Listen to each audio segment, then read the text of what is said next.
जीवन से ही नहीं बल्कि पूरे घर से बीमारियां कैसे भगाई जाए, इसका मैं आज आपको उपाय देता हूं। सबसे पहले तो आपका घर जितना क्लचर फ्री होगा, यानी घर के अंदर जितनी भी वेस्टेज से आप अपने घर को फ्री रखेंगे, अनयूजुअल जो भी आपके घर के अंदर सामान पड़ा हुआ है उनसे आप अपने घर को क्लीन रखते हैं, तो आपके घर के अंदर छोटी से छोटी बीमारी की शुरुआत होने से आपके घर में बचाव होता है। नंबर दूसरा उपाय क्या है, आप यदि घर में उत्तर की तरफ सिर करके सोते हैं तो सबसे पहले तो मन का वहम पैदा होने लग जाता है।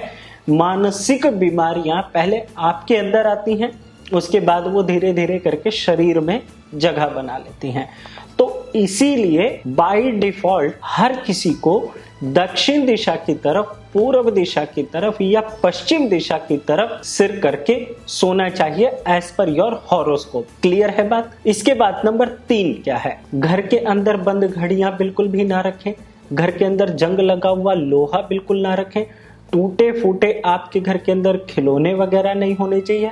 अगर आप अपने घर के अंदर सूखे फूल पौधे भी अगर आप इकट्ठा कर लेते हैं या आपने इन्हें घर के अंदर आर्टिफिशियल रखा है लेकिन इन पर धूल जमी रहती है, इनको मेंटेन नहीं रखते, तो आपके घर के अंदर पहले किसी बीमारी का इन्फेक्शन क्रिएट होगा और वो इन्फेक्शन आपके घर के अंदर गंभीर बीमारी का रूप ले सकता है। ये तो हो गए 3 उपाय।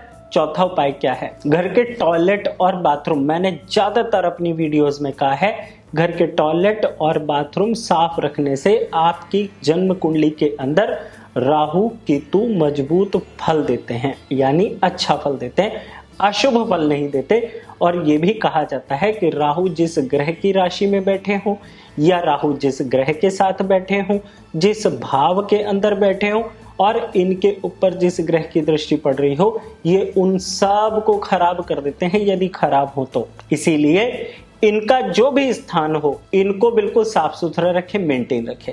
ये 4 उपाय हो गए। 5वां उपाय क्या करें, आप यदि अंधेरे में रहना पसंद करते हैं, बिजली की बचत के नाम पर आप अपने आप को अंधेरे में रखते हैं या आप सनलाइट के कांटेक्ट में नहीं जाते, आप फ्रेश एयर के कांटेक्ट में नहीं जाते, तो भी आपको बीमारियां लगने के पूरे चांसेस होते हैं।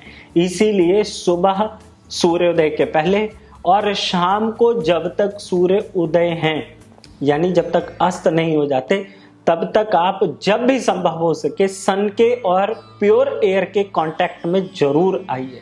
इससे भी आपके जो बॉडी सेल्स होते हैं ये बहुत अच्छी ऑक्सीजन लेते हैं और इससे जब आपके डायरेक्ट सनलाइट आपके बॉडी सेल्स पे पड़ती है तो इसकी स्ट्रेंथ, इसकी ताकत और बढ़ जाती है, आपकी इम्यूनिटी पर इसका असर पड़ता है। अब 6ठे नंबर का उपाय क्या करें, जब भी संभव हो सके आप सुबह 15 मिनट अपने घर की ईस्ट की तरफ यानी कि पूर्व की तरफ मुंह करके ओम की चैंटिंग जरूर करिए। अगर आप ओम की चैंटिंग करते हैं रोजाना 15 मिनट, आप 43 दिन के अंदर अंदर अपने अंदर बहुत अच्छी पॉजिटिव एनर्जी महसूस करेंगे।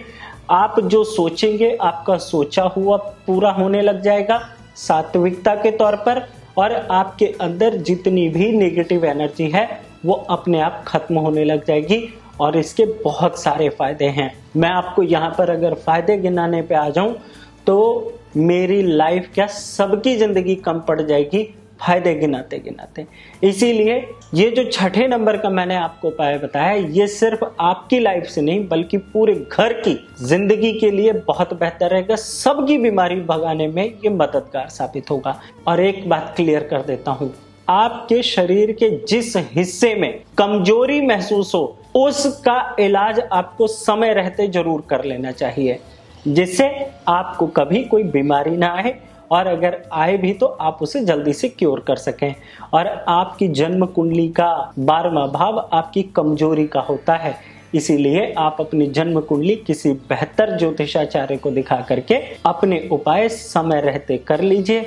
और आपके शरीर का कौन सा अंग कमजोर है, कहां से आपको बीमारी आएगी, ये सब आप जान सकते हैं।